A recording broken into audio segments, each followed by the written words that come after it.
জন্ম নেয়া সব মানুষ ও প্রাণকেই মৃত্যুর স্বাদ গ্রহণ করতে হবে, এটা স্রষ্টার এক অমোঘ বিধান। পৃথিবীতে এমন কাউকে খুঁজে পাওয়া যাবে না যার মৃত্যু হবে না। মৃত্যুকালীন সময়ে সেই ব্যক্তি সফল যে মৃত্যুর সময় ঈমান ও কালিমার ওপর অটল ও অবিচল থাকতে পারে, আর এটা মহান প্রভুর একান্ত অনুগ্রহ। যারা অবিশ্বাসী ও ইসলাম বিদ্বেষী, মৃত্যুর কঠিন ও মুমূর্ষ সময়ে তারা ঈমান ও কালেমার অবিচলতা থেকে বঞ্চিত হয়। ঈমানহীন হওয়ার কারণে তারা কালেমা উচ্চারণ করতে পারে না। এটা সমাপ্তিকাল মন্দ হওয়ার নির্দেশন। কারণ রাসূলুল্লাহ সাল্লাল্লাহু আলাইহি ওয়াসাল্লাম ইরশাদ করেছেন, যার শেষ বাক্য হবে লা ইলাহা ইল্লাল্লাহ, সে জান্নাতে প্রবেশ করবে। সুবহানাল্লাহ। সত্যবাদী মুমিন ব্যক্তি ব্যতীত কেউই মৃত্যুর সময় তাওহীদের কালেমা উচ্চারণ করতে পারবে না।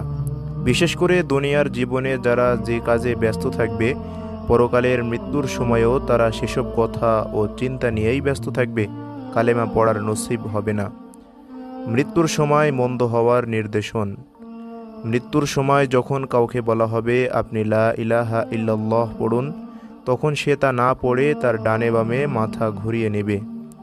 অন্য একজন মৃত্যুর সময় বলবে, এ কাপড়টা খুব ভালো, এটা সস্তায় কেনা হয়েছে।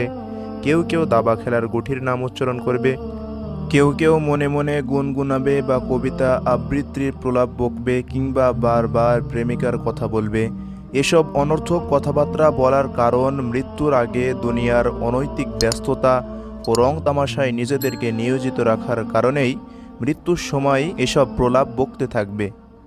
দুনিয়াতে যেসব জিনিস বা কাজের কারণে আল্লাহর জিকির ও ইবাদত থেকে মানুষ গাফেল ছিল, মৃত্যুর সময় সেসব জিনিস তাদের সামনে ও মনে অবস্থান নেবে।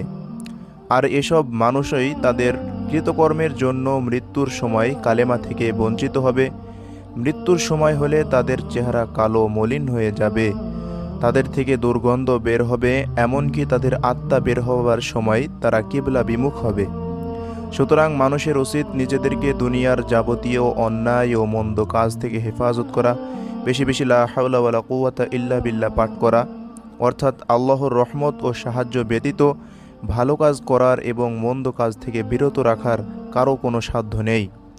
হে আল্লাহ, আপনি মুসলিম উম্মাহকে ভালো কাজ করে মৃত্যুর সময় কালেমা লাভের জন্য অটল ও অবিচল থাকার তৌফিক দান করুন। অন্যায় ও মন্দ কাজ থেকে ফিরে থাকার তৌফিক দান করুন। পরকালের চিরস্থায়ী জীবনে সফলতা দান করুন। আমিন।